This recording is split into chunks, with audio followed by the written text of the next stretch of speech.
Welcome. Today's story takes us to Poveglia Island, a place with an eerie reputation that has captured imaginations for generations.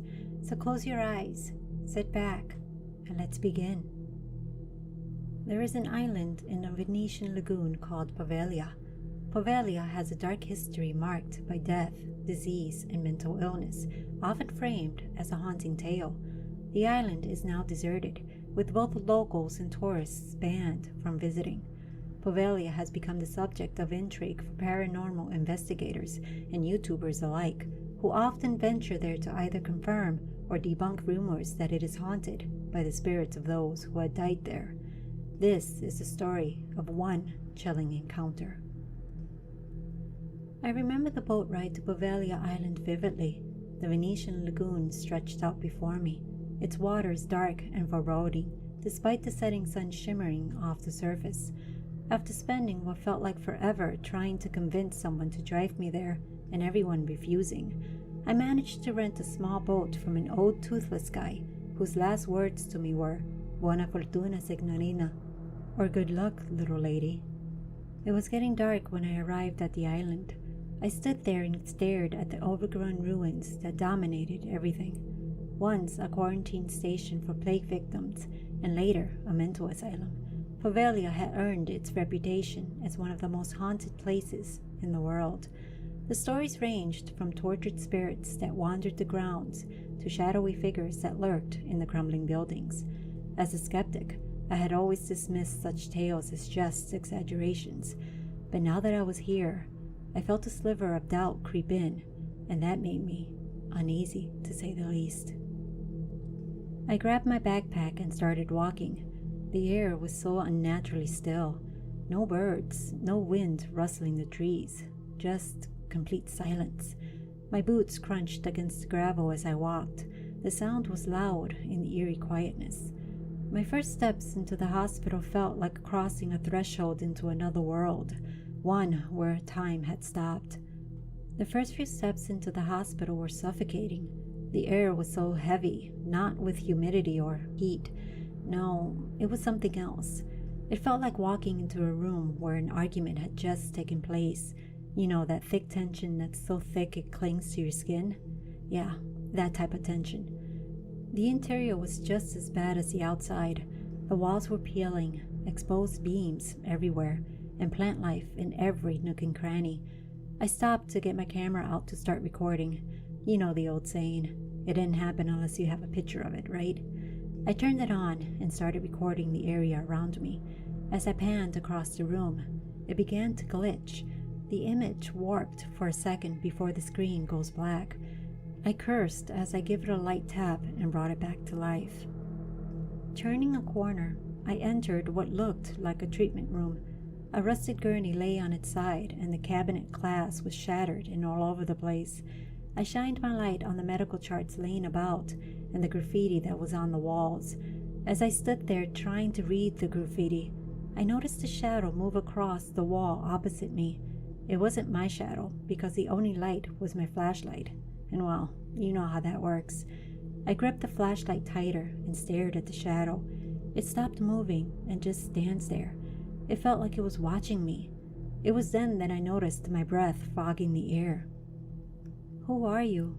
I asked as I squinted my eyes, still not believing what I was seeing. I was starting to think that someone may have followed me and was just messing with me.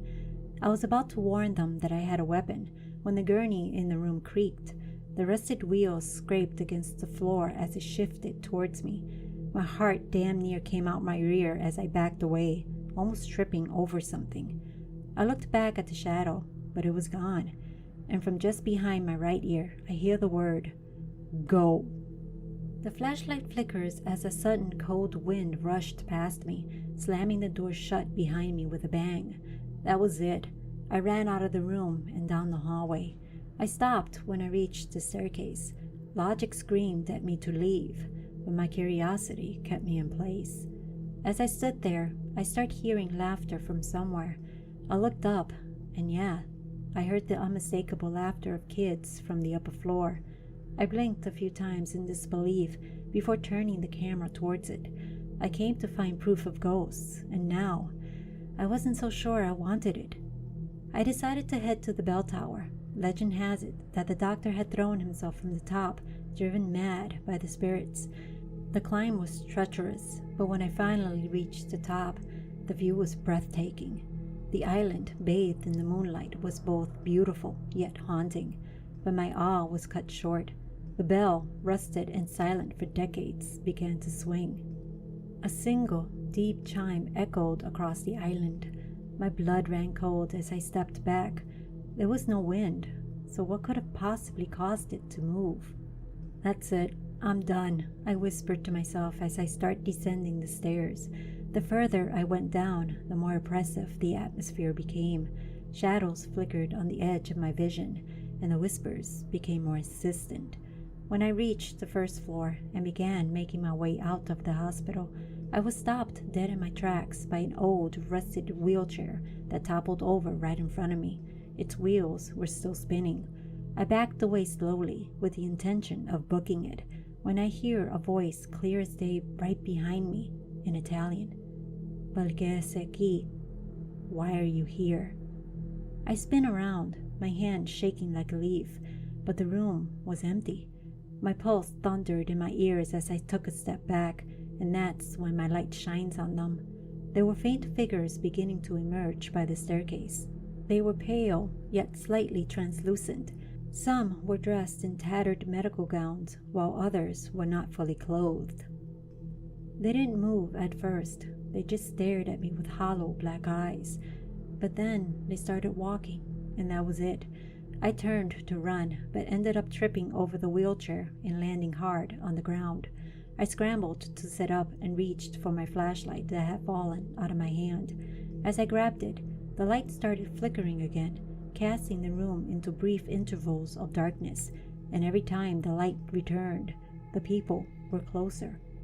I yelled out for them to stop, but that didn't work. As I got up, I started hearing the kids' laughter again. Not the innocent kind.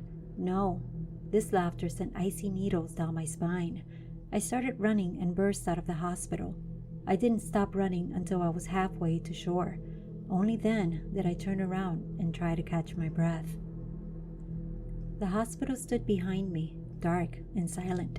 I started to think that I had imagined everything, but when I looked at one of the windows, I saw a figure standing there, watching me. That was enough for me. I ran the rest of the way back to the boat, and in the dark made my way back inland.